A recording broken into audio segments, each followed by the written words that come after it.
pessoal, minha criança aprende e desaprende.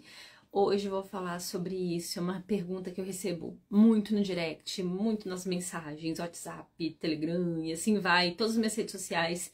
Por quê? A criança ela começa a fazer uma intervenção, a criança, o adolescente, e eu quero delimitar muito bem toda essa questão sobre o que a gente está falando sobre aprender e desaprender.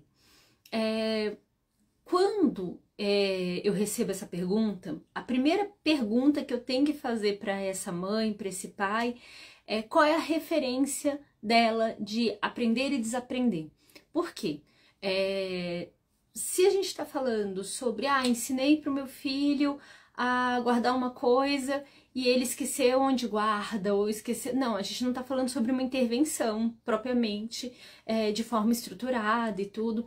Então, é muito importante que a gente delimite muito bem o que nós estamos falando. Então, o primeiro ponto nós estamos falando sobre uma intervenção com base na análise do comportamento aplicada, como é que foi essa estruturação, teve uma avaliação, teve um planejamento. Então, é a primeira pergunta. Ok, fiz essa pergunta e aí eles me chegaram para mim e falaram, ok, não, Dani, tá aqui, tá escrito, foi delimitado essas habilidades que seriam trabalhadas e meu filho, ele aprende e desaprende. E aí, tem algumas coisas que são muito importantes de eu conversar aqui com vocês, né, gente?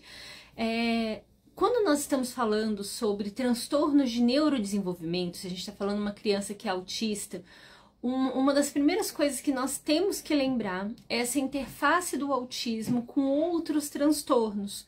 Então, assim, não é raro você ver um autista que tem TDAH, que tem deficiência intelectual. As pesquisas trazem, tem uma pesquisa que eu sempre referencio muito, que traz que cerca de 80% dos autistas tem uma outra condição associada, né? Que tem TDAH associado, quer dizer, tem um TDAH associado. Então, nessa pesquisa trouxe que 66% tinha uma outra condição comórbida, sendo que dessas condições, 80% era TDAH.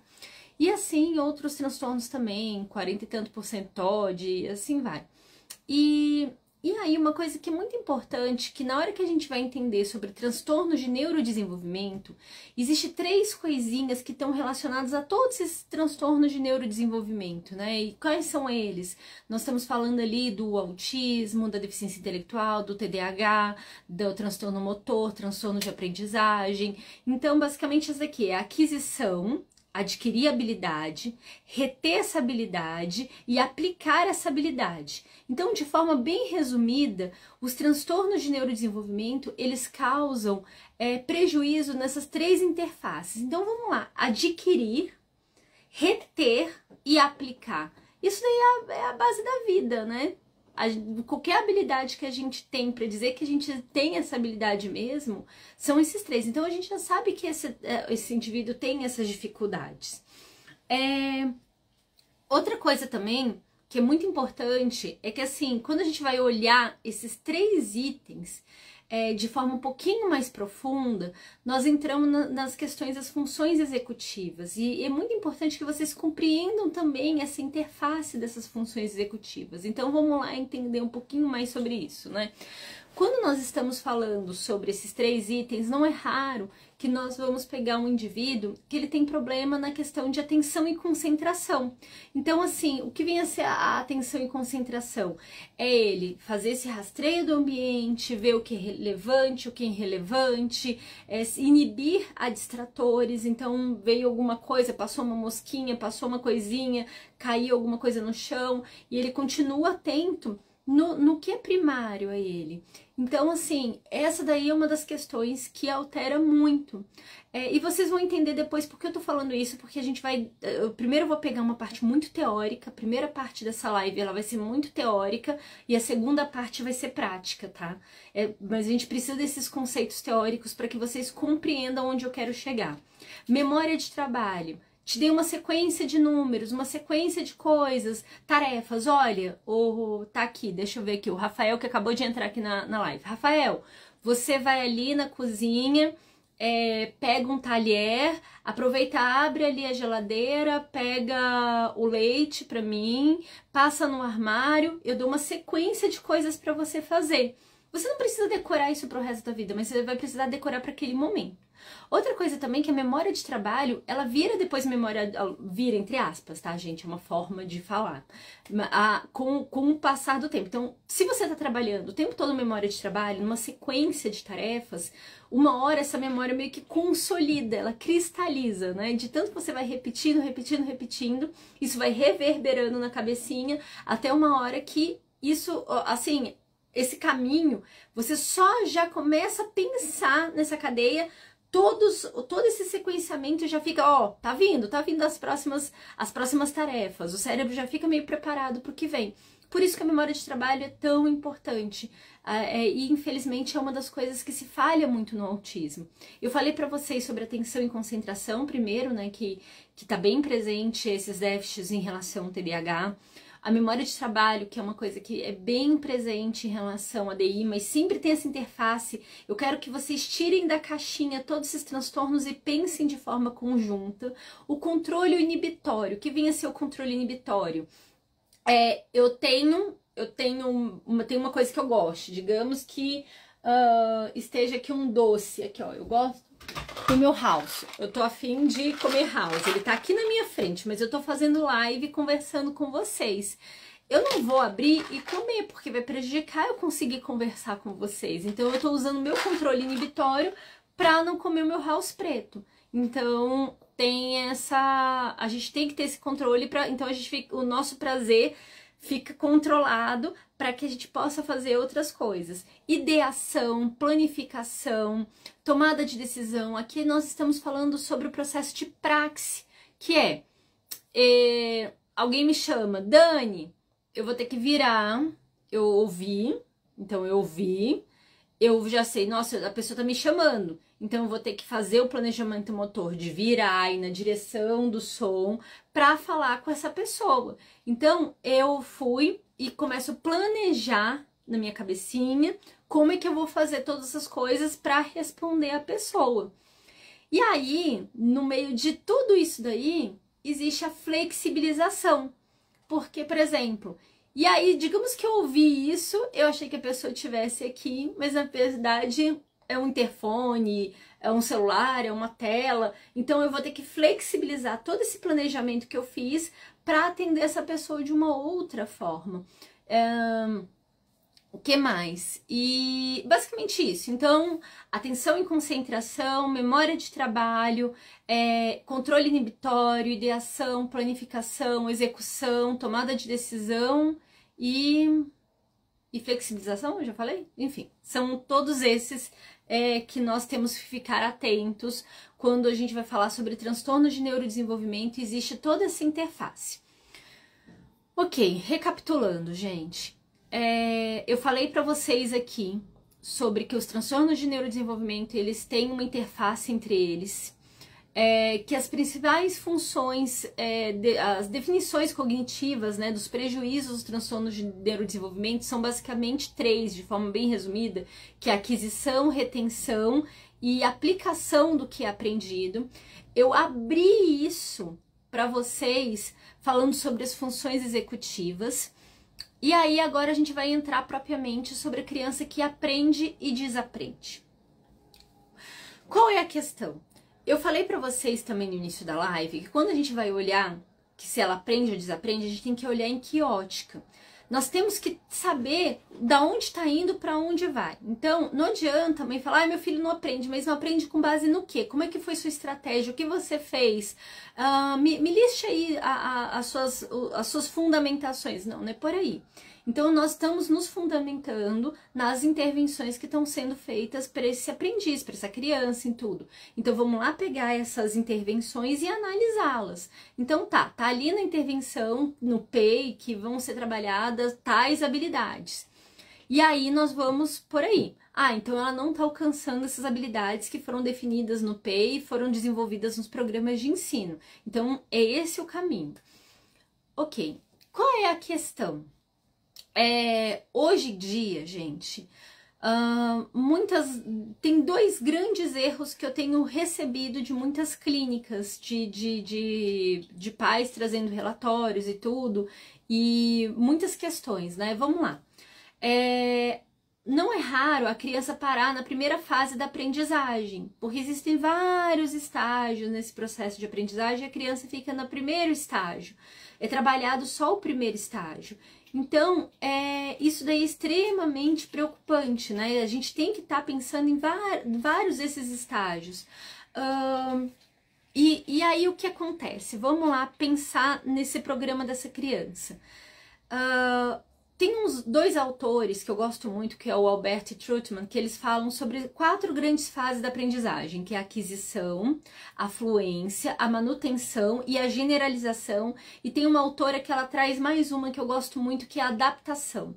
Quando a gente pensa nesses estágios e a gente pensa na questão dos principais, principais prejuízos, né, as questões cognitivas alteradas, os transtornos de neurodesenvolvimento, você vê que existe um casamento muito grande aí. Então, por isso que quando a gente vai trabalhar com crianças, pessoas que têm transtornos de neurodesenvolvimento, uma frase que é muito certa é: menos é mais. Porque se você diminui esse número de coisas, de variáveis que você vai estar trabalhando, você consegue focar mais. Então, o que acontece? Um dos erros que ocorre muito é não escolher as habilidades de forma correta que vocês vão trabalhar. Jaqueline, você é minha aluna, tá nas minhas aulas, tá no curso de programas de ensino. Esses autores eu acho que estão no módulo 4 do programa de ensino, tá? No curso de PEI eu também falo rapidamente na aula 9. Eu acho que é na aula 9 eu falo no curso de PEI, tá? Então, nesses dois cursos. E eu vivo postando também esses autores nos meus posts. Se vocês forem lá, Alberto e Trutman, se vocês forem nos meus posts também vocês vão encontrar, porque eu vivo falando sobre estágios de aprendizagem. Então, gente, sabe de uma coisa? Depois eu vou fazer o seguinte, terminando a live, eu vou postar um material para vocês sobre análise da resposta da criança. E eu vou colocar os autores nesse material, tá bom? Lá nos meus grupos do WhatsApp e do Telegram. Então, quando terminar a live, vocês cliquem no meu link da bio, que tem ali um botãozinho de WhatsApp. Vocês entrem nos meus grupos de WhatsApp. Tá fácil, né, amor, do pessoal entrar nos meus grupos de WhatsApp? Pelo meu link da bio. Não tá fácil, não? Deixa eu ver aqui. Tá assim? Deixa eu mostrar aqui pro pessoal. Tá lá em cima. Tá, então eu vou mostrar aqui pro pessoal que quando terminar a live, eu vou postar um material nos meus grupos do WhatsApp e do Telegram. E aí eu coloco os autores, coloco as coisas pra vocês. Deixa eu mostrar aqui. E aí já mostro até o material que eu vou postar pra vocês. Aqui, ó. Esse daqui, vocês entrem nesse botãozinho bem aqui, ó. Tá vendo, ó? De WhatsApp ou do Telegram. Basta vocês clicarem que vocês já vão lá pro meu grupo. Ah, e o material que eu vou postar pra vocês é esse aqui, ó. Esse bem aqui, que aí é para vocês analisarem a resposta do aprendiz. Eu vou colocar lá, que aí a gente... Tô dando toda a parte teórica para vocês, para que vocês entendam isso daqui, ó. Isso daqui, porque isso daqui vai ser super importante da gente... Se vocês não entenderem isso, fica difícil da gente melhorar a intervenção. Por isso que eu tenho que explicar a base teórica da questão. Então tá. Uma das grandes dificuldades de muitos terapeutas é definir quais habilidades vão se trabalhar lá no PEI. Então ele fez uma avaliação, ele usou ali o VibMap, ele soube aplicar o VibMap bonitinho, aplicou Portage, aplicou EBOS, aplicou PIC, aplicou o que for, só que na hora de definir essas habilidades ele ficou meio assim, por quê? Ele viu que a criança tem déficits em tudo. Ele olhou assim, pô, a criança não desenvolveu, olha aqui. Eu vou pegar um exemplo aqui, o primeiro VibMap do Aquiles, para vocês terem uma noção do que eu tô falando. Que aí, olha, pelo do Aquiles mesmo, muitos terapeutas ficam assim, completamente perdidos. Deixa eu ver se eu consigo achar aqui. Ou VibMap, não tô achando do Aquiles. Mas eu vou montar aqui, vou mostrar pra vocês um aqui. Vamos aqui.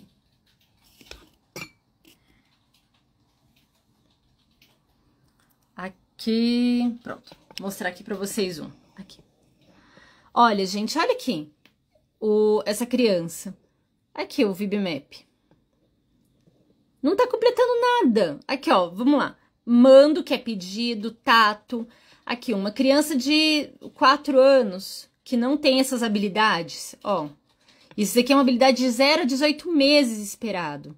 Então, chega aqui no VibMap, não tem essas habilidades, e aí o que o terapeuta ele faz? Ele fala, temos que trabalhar tudo ao mesmo tempo, vira aquele desespero. E aí isso não faz sentido algum.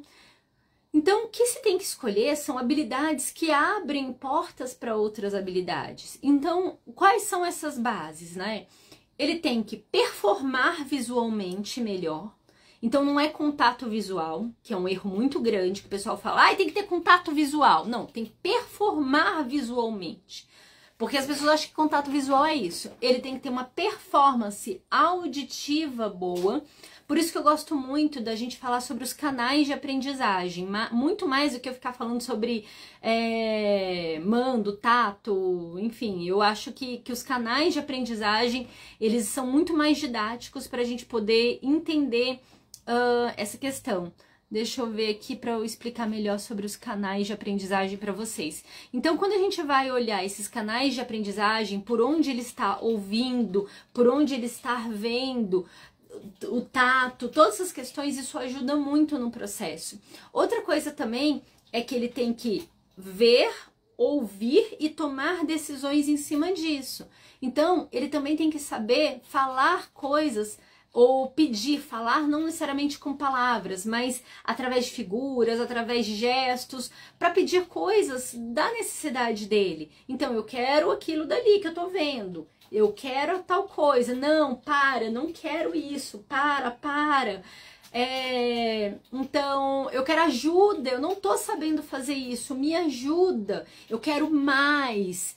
Parou, não quero mais. Então, essas aqui são coisas que abrem portas. Se a gente pega aquele VibMap que eu mostrei para vocês agora, a base seria justamente essa, nós conseguirmos pegar esse aprendiz e trabalhar essas habilidades de forma consistente. Ao invés de pegar um PEI, o plano de ensino individualizado, e listar uma porrada, né, que o pessoal gosta, faz uma pancada de habilidades, uma lista enorme do que tem que ser trabalhado, aí só lembrando que cada habilidade ali tem que virar pelo menos um programa de ensino. Então, cada habilidade que foi escolhida no PEI, no plano de ensino individualizado, tem que virar pelo menos um plano.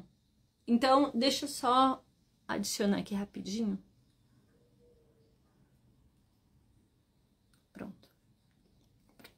Então, cada habilidade que foi adicionada, cada habilidade que foi colocada vai virar um plano de ensino, um programa de ensino individualizado. Então, a regra é menos é mais. Então, nós olhamos ali a situação desse aprendiz, né, que eu falei com vocês, e aí nós vimos que ele tá fazendo tem muitas habilidades, o foco não tá em nenhuma, não tem consistência, a família não tá envolvida. Então, nós já vimos que a dificuldade é justamente a aquisição, retenção e aplicação. Ou seja, como é que a gente aprende? A gente aprende por repetição. A gente aprende por repetição e por emoção. E aí vem um outro grande problema das intervenções, porque essa criança aprende e desaprende. Porque tá se exigindo isso e tá se dando isso no retorno. A criança, às vezes, ela tá aprendendo por fuga. Ela não tá aprendendo porque ela quer, ela tá interessada. Então, é outra questão também envolvida. Nós temos que ensinar nesse pareamento. Então, tem que ter muita repetição, tem que ter envolvimento emocional no processo. Então, a gente tem que entregar coisas interessantes. Nós temos que ter um envolvimento que seja interessante para essa criança. Outra questão, escolher habilidades que abrem a possibilidade para ela aprender outras habilidades cúspides, né? E tem mais coisa, não ficar só no primeiro foco da aprendizagem, no primeiro estágio da aprendizagem. Como eu falei para vocês sobre Albert e Trutman, eles trouxeram que existem 4 grandes fases da aprendizagem. A primeira é a aquisição, a segunda, fluência, a terceira, manutenção, e a quarta, generalização. E tem um outro autor, que eu esqueci o nome agora, gente, me desculpa, que ele traz a adaptação como quinto elemento da aprendizagem, de estágio de aprendizagem. Só que aí o que acontece? O que a clínica normalmente faz? Ela faz um programa de aquisição e ela faz um programa de manutenção, gente. Um programa de generalização. E é engraçado isso, porque isso daí tinha que fazer parte de todo o processo. Isso é curioso, porque isso daí tinha que ser um processo, não existe um programa separado para isso. Isso daí é um programa em conjunto. Então eu vou explicar para vocês cada fase e as estratégias de ensino envolvida. Então assim, vamos lá pegar um aprendiz, esse nosso aprendiz desse VibMap que eu mostrei para vocês, que tá nessa situação alarmante.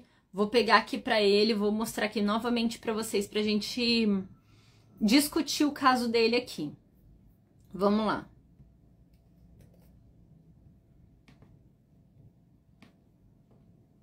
Aqui, ó, vamos discutir o caso desse rapazinho aqui. Aqui, ó.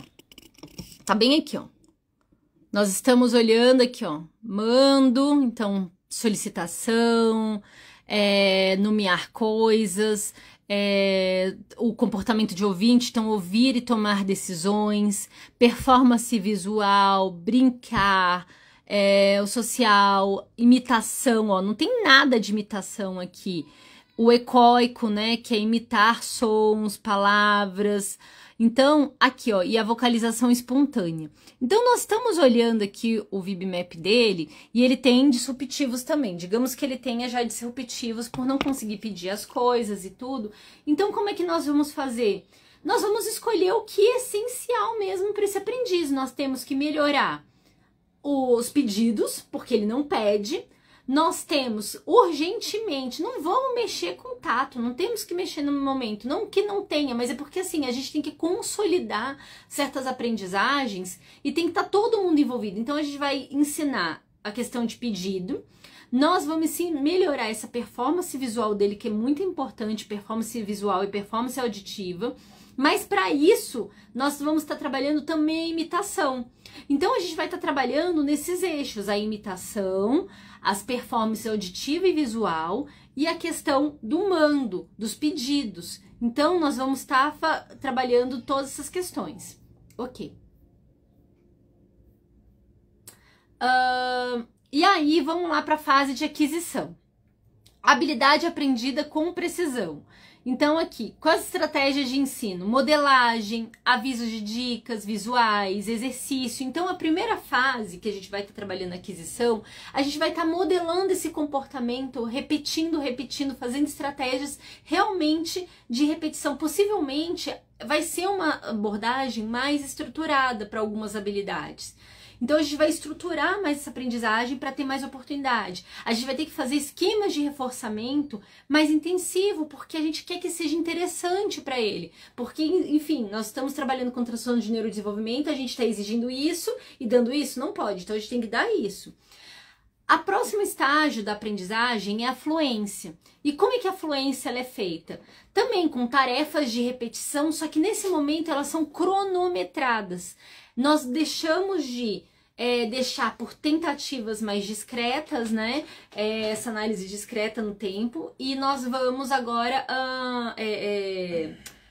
unitárias, nós vamos começar a ver essas unidades ao longo do tempo.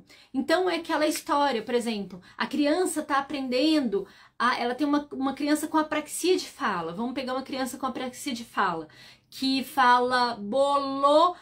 A gente quer que ela fala bolo, mas no início ela fala boto, ela fala variações disso. Só que como ela tem tantas variações, tem hora que ela fala, ela vai pedir bolo e ela fala aisle. Ela fala uma coisa totalmente diferente, ninguém compreende. No primeiro, na fase de aquisição, nós queremos que ela atinja uma resposta parecida, próxima e persistente do que é esperado. Então, e nessa primeira fase, com mais dicas, mais ajudas, mais suporte, então assim, o que importa é que ela chegue nessa resposta.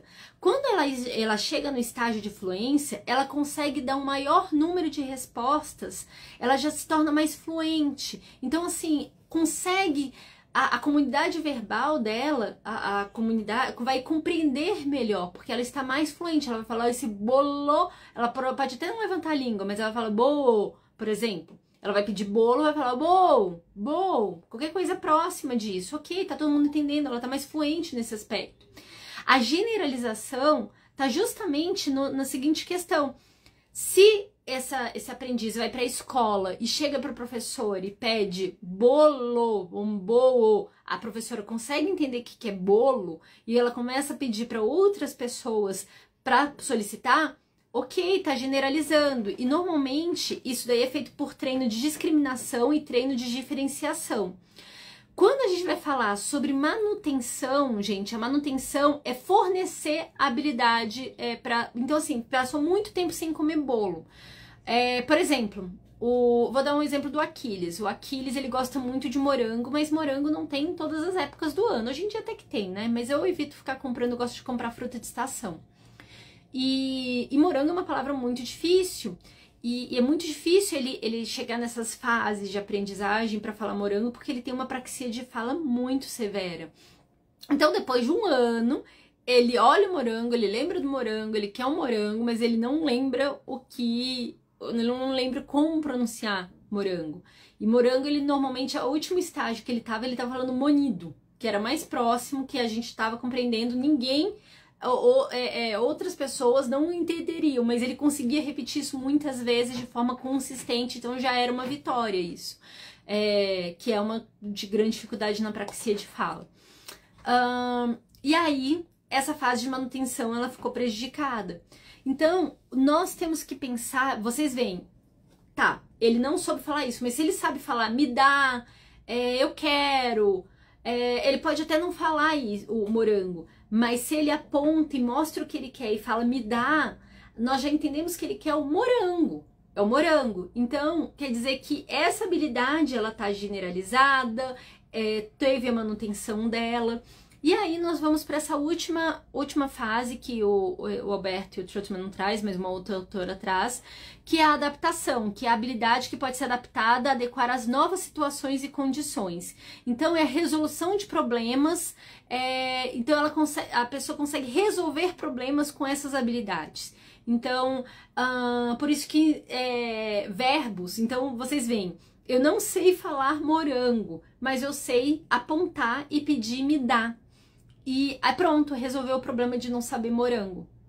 Por isso que o que a gente vai trabalhar com o nosso aprendiz tem que estar se pensando em todos esses aspectos. Ok, eu vou ensinar morango para ele, sendo que ele tem uma praxia de fala severa, ou eu vou ensinar para ele verbos, que para ele me dá, pega, põe, não, ajuda. Então a gente vai ensinar coisas chaves para abrir outras habilidades.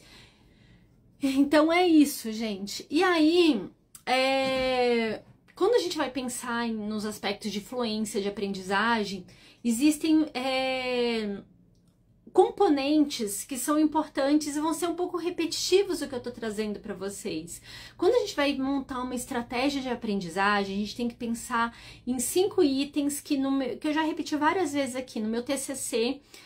O inglês eles colocaram como reps, só que eu acho muito difícil em português isso, e eu renomeei como pareia. Isso é coisa minha, tá, gente? Vocês não vão achar na literatura, isso aí foi coisa minha, de renomear dessa forma, porque eu acho que fica mais fácil para as pessoas entenderem. E o que é o pareia? É persistência, aplicação, retenção, estabilidade e adução. Então, quando a gente vai pensar num programa de ensino, a gente tem que pensar na persistência. O que vem a ser a persistência? É a capacidade desse indivíduo ele permanecer numa atividade mesmo fora do treino. Então, quanto tempo ele continua fazendo sem a gente precisar de um treino? Ou seja, eu ensinei pro meu filho a falar me dá em certas condições. Ele continua pedindo me dá ao longo do dia? Ou apontando? Então, é justamente isso. Saiu da área de treino e continua pedindo. Aplicação. Está relacionada à capacidade de indivíduo usar o repertório aprendido em novas situações. Então, eu ensinei a apontar para pedir a banana, o morango. Ele consegue usar essas habilidades em outras situações, em outras circunstâncias? Então, é outra coisa que a gente tem que se perguntar. Retenção. Ele consegue manter essa aprendizagem. Então, a retenção está relacionada à manutenção do repertório após tempo de treino. Sendo mais elementar, gente. Isso é extremamente elementar, segundo o Binder. Então, assim, eu ensinei ele hoje. Amanhã ele continua entendendo isso. E aí nós vamos para as questões de neurodesenvolvimento, né? Que isso é uma grande dificuldade, transformar essa memória de trabalho numa memória de longo prazo. E para isso exige repetição e emoção. Quando eu falo emoção, é justamente o que a gente fala lá da lei da vovó, ai, meu Deus, meu Deus. Gente... Falei o nome do homem. Mas é a lei da vovó. É a lei do vovó. Premack. Princípio de Premack. O princípio de Premack. E nós chegamos na estabilidade. A estabilidade está relacionada à permanência no treino, mesmo com contingências concorrentes. Então, lembra que eu falei para vocês que uma das questões do neurodesenvolvimento é o controle inibitório, é a questão de atenção e concentração. Então, as intervenções têm que ser pensadas na estabilidade. E, por último, a adução. E a adução é a cereja no topo do bolo, né? É extremamente importante, que é justamente o aparecimento de novas habilidades no treino quando uma habilidade for aprendida. Pode ser entendida como um subproduto da aplicação. Então, nós temos que pensar em todos esses aspectos aqui na hora de pensar numa intervenção. Então, quando a gente pensa nessa criança que ela aprende e desaprende, vamos lá para a seguinte questão. Você, pai, mãe, terapeuta. Tá, a criança tá aprendendo e desaprendendo. Primeira questão, aprendendo e desaprendendo com relação ao quê? Primeira pergunta que você tem que se fazer.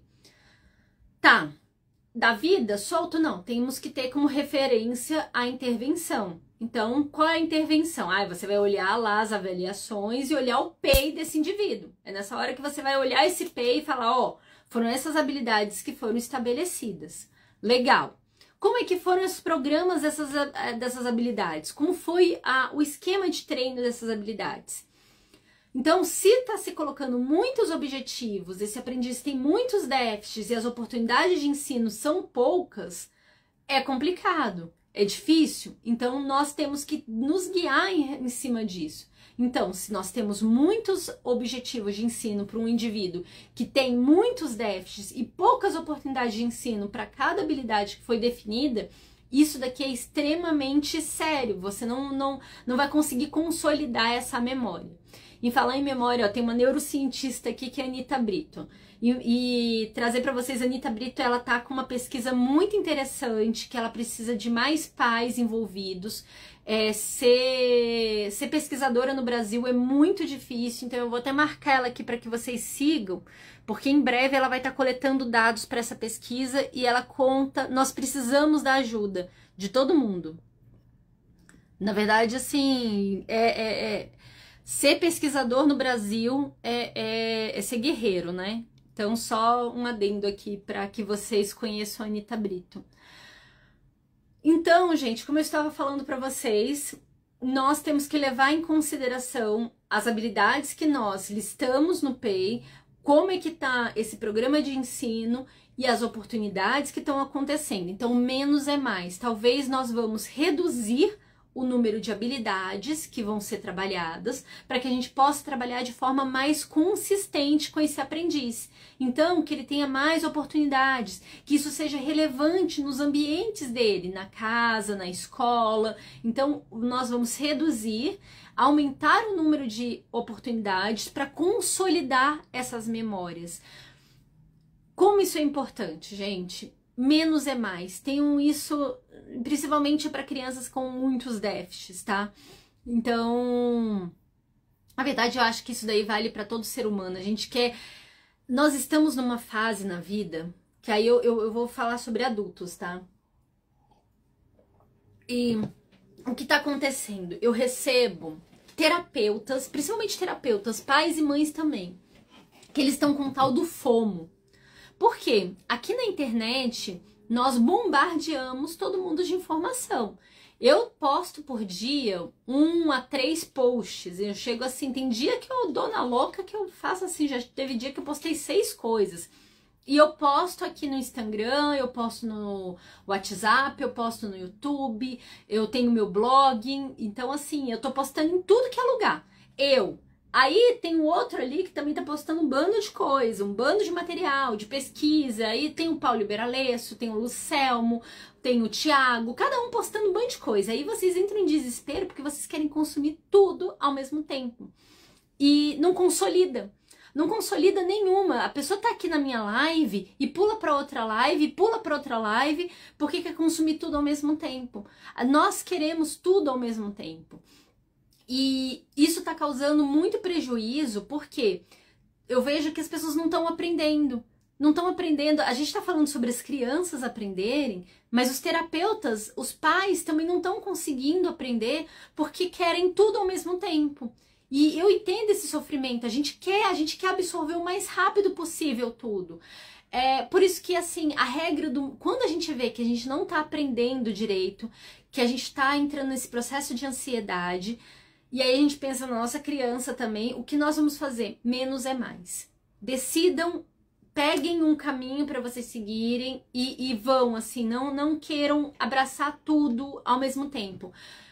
Eu falo por mim, assim, eu sou muito desse jeito, eu sou muito FOMO, né? E aí eu decidi, porque assim, eu tava estudando sobre integração sensorial, Gente, eu tava estudando a cadeia da fonoaudiologia, ao mesmo tempo eu tava estudando integração sensorial, e aí eu falei, não, eu vou tomar um rumo na minha vida, e aí eu decidi focar na área de comportamentos disruptivos, né, os comportamentos interferentes, esses mais graves, e a parte de fluência comportamental, porque na minha cabeça, se a gente consegue desenvolver estratégias de ensino baseadas em influência para que esse aprendiz aprenda mais rápido, que a gente foque em habilidades chaves, a gente consiga definir bem essas habilidades, ele aprenda rápido, nós conseguimos trabalhar também a parte dos comportamentos disruptivos, uma boa parte desses comportamentos disruptivos para diminuir, para que eles não emerjam, porque a gente vai estar criando novas rotas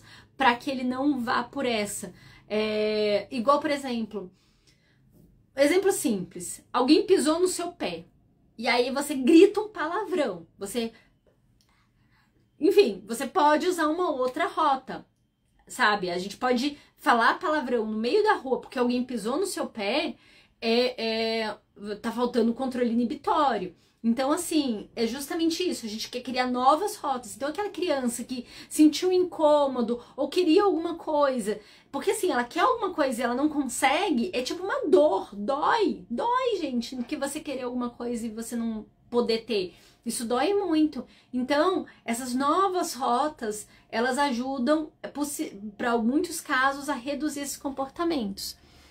Deixa eu ver aqui, sou professora de apoio, acompanho todos, me cobro demais, mesmo com muitas oportunidades na escola. São muitos autistas na sala, tenho 5 autistas hoje, sofro com essa ansiedade, menos é mais, verdade. Tânia, eu tenho uma preocupação tão grande com os professores, eu tô vendo os professores serem bombardeados. Os professores viraram verdadeiro saco de pancada, viraram um saco de pancada da própria escola, que a escola sai pressionando esse professor, os pais pressionam, e assim, esses professores não têm meios. Eu tenho muitas amigas professoras que elas estão chegando, e o pior é que assim, que quanto mais elas estudam, mais elas se capacitam, mais desespero elas sentem também, né? Porque elas veem que elas precisam desse apoio. Eu vejo que assim, o meu filho, ele é privilegiado, porque eu já contei várias vezes aqui, Brasília é um dos poucos lugares no Brasil, é só Brasília e algumas regiões no Paraná, que tem uma escola, um tipo de escola, que é uma escola especializada. Então, para vocês terem uma noção, o Aquiles quando entrou, e é pública, tá, gente? É pública, só que estão querendo fechar todas elas. Eu já adianto para vocês, tem uma briga no Senado Federal para que se feche essas escolas e virem centros de atendimento que... Enfim, a gente já sabe que essa realidade é péssima. O meu filho, quando entrou na escola, ele passou por uma avaliação, uma psicóloga junto com um educador especial, avaliaram ele, viram o repertório dele e viram que ele precisava ir para essa escola. Aí, depois que passou por essa avaliação, ele começou com atendimento 1 para 1, uma professora e o meu Aquiles, e tinha uma monitora que ajudava em certas questões quando precisava de mais um. Então era 1 para 1. Passou a fase do 1 para 1, passou 6 meses no 1 para 1. Foi para uma turminha que ele tem 4 coleguinhas, 4 ou 5 coleguinhas, acho que tá com mais um coleguinha agora. E é a professora e tem o monitor e entra também outro monitor se for necessário. E eles vão de fase em fase. Ah, deu certo? Ah, ok, não deu certo? Volta. É a coisa mais linda. Pena que não existe no resto do país isso. Esse seria ideal, uma turma pequenininha. E eu não falo que é só para criança autista, não. Para qualquer ser humano, gente. Deveria ser assim. Ensino é coisa séria. Uma turma cheia de gente, o professor com aquele... Ele não consegue lidar, sabe? Eu fico muito triste com a forma que a educação é levada. Eu sinto muito por vocês, professores. Vocês não merecem estar passando, principalmente vocês que estão aqui buscando conhecimento. A gente está num sábado de manhã e vocês estão aqui na live assistindo. Isso, eu fico muito honrada de vocês estarem aqui, que vocês podiam estar descansando, podiam estar totalmente desconectados e vocês estão aqui comigo. Então, eu me sinto muito honrada por todos os professores que estão aqui nessa live. Aqui, Dani, estudo muito, sempre acho que falta muito. Nossa, a gente se cobra demais. Então, assim, vamos lá. Se a gente está imaginando que a gente vê o quanto nós nos cobramos nesse processo, o quanto e quanto a gente quer aprender tudo ao mesmo tempo e a gente acaba não aprendendo nada, imagina as nossas crianças. Imagina as nossas crianças que têm vários déficits. E aí começa, eu lembro de uma vez, gente, que eu assisti um curso que a professora chegou e falou assim, foi um curso desses internacionais e tudo, a mulher com currículo, nossa, um currículo lindo, currículo. E ela me fala o seguinte, que nas intervenções a gente tem que recuperar os anos de vida da criança. Então, se a criança está com 4 anos e ela tem um repertório de 1, no plano de intervenção tem que estar ali recuperando esse 1 ano. Eu fiquei pensando, não é possível. Assim, sério, assim, esse não é o raciocínio adequado. Porque assim, se você fizer isso, você vai pressionar essa criança de uma forma, não, a gente vai escolher a habilidade-chave, olhar como ela está aprendendo para inserir novas habilidades e ver como está consolidando. Qual o nome da escola do seu filho? Gente, é uma escola pública, é a escola do governo, GDF, eu sou de Brasília. Brasília é assim, você vai num centro de ensino, nas regionais, aí você marca uma avaliação e seu filho é avaliado. Então ele passa por uma série de avaliações, a família é avaliada também, eu também fui avaliada pela equipe, e aí eles definiram. Infelizmente, gente, mesmo em Brasília, são poucas as escolas que tem. Para vocês terem uma noção, eu dirijo, toda vez que eu vou levar o meu filho para a escola, eu passo quase 2 horas no trânsito e de volta são quase 2 horas de trânsito da vida. Isso daí, eu tô dizendo assim, é porque eu e meu esposo, se a gente juntar, ou eu e meu esposo levando, são 3 horas da nossa vida no trânsito para levar nosso filho à escola, mas é porque é a melhor que tem para as necessidades dele. Ficam perdidos. Gente, eu vou fazer uma revisão aqui da live e explicar para vocês o seguinte. Terminando essa live, vocês vão no meu link da bio, porque eu vou postar um material, terminando a live eu vou postar um material nos meus grupos do WhatsApp e nos meus grupos do Telegram, que vai estar ali as referências do que eu falei aqui. E aqui, ó, vem cá. Aqui, ó. Vocês vão clicar aqui, ó, ou aqui, que vai entrar no meu grupo do WhatsApp, ou no meu grupo do Telegram, ok? Vocês vão entrar aqui e vocês vão ter acesso a essa apostila que eu vou mandar lá para vocês, ó. Essa apostila daqui, ela fala sobre a qualidade da resposta. E por que a gente tá falando sobre a qualidade da resposta? Agora vamos aqui resumir. Vamos lá. Entender essa questão do que nós falamos. Fazer um resumão aqui para vocês compreenderem. Eu falei para vocês sobre o que mais chega para mim. Por que minha criança aprende e desaprende? O que é mais comum da criança aprender e desaprender é porque ela não aprendeu de fato. Ela ficou só no primeiro estágio da aprendizagem. Isso por quê? Vamos olhar o foco na intervenção. Vamos olhar ali o foco na intervenção, porque a gente tem que ter um parâmetro. Então, foi desenvolvido ali as avaliações, o plano de ensino individualizado, os programas de ensino, e a gente vai analisar o que está acontecendo. Ah, tá. Foram feitas as habilidades, esses programas, e a criança continua sem aprender. Então, a gente tem que olhar como é que está a estrutura disso. Eu falei para vocês, gente, sobre quais são as principais funções executivas, as principais funções cognitivas que são alteradas nos transtornos de neurodesenvolvimento, que são aquisição, retenção e aplicação do que foi aprendido. Falei para vocês também, gente, sobre as funções executivas que são alteradas nos transtornos de neurodesenvolvimento. Então, é atenção e concentração. E outra, gente, o autismo ele tem uma interface com os outros transtornos de neurodesenvolvimento. E quais são? Deficiência intelectual, TDAH, transtornos motores, transtornos de aprendizagem. Então, você tem toda essa interface desses transtornos, e quais são essas interfaces? Eu vou falar agora que são essas funções executivas, que é a atenção e concentração, que é falha no rastreio do ambiente visual e auditivo, rastreio, é performance, não quer dizer que não escute, não quer dizer que não veja, não é isso que eu estou falando, é performar, é olhar, entender e tomar decisões em cima disso. Olhar o que é relevante e irrelevante no meio, inibir a distratores. Então, tem um distrator ali, não, vamos me segurar aqui. Memória de trabalho, controle inibitório, ideação, planificação, flexibilização, que a gente sabe que no autismo é bem complicado, tomada de decisão e execução. Então, eu falei para vocês sobre esses aspectos.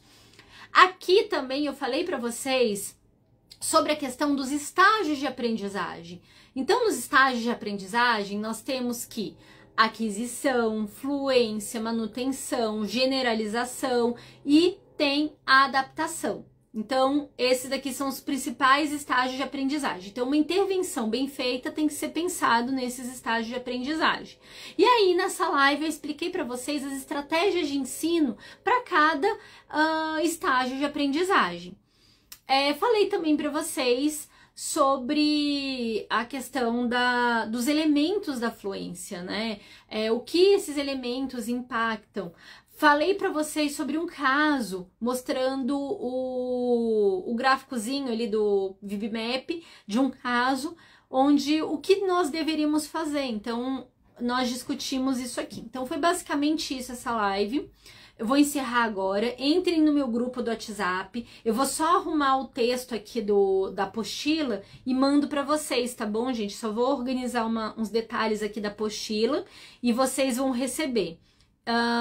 Então, combinado, finalizou a live, entrem lá no meu grupo do WhatsApp ou do Telegram que vocês vão receber o material da live de hoje. Deixa eu só ver essas 3 perguntinhas que as pessoas responderam.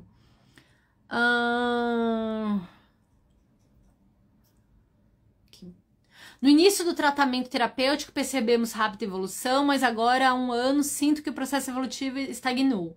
Ensinar novas habilidades está sendo muito difícil. Obrigada por compartilhar tantas orientações e muito obrigada. É aquela questão, gente, o esquema de reforçamento, né? Com o que a gente está exigindo, com o que a gente está entregando. Essa balança, ela não é fácil. Ela não é fácil mesmo.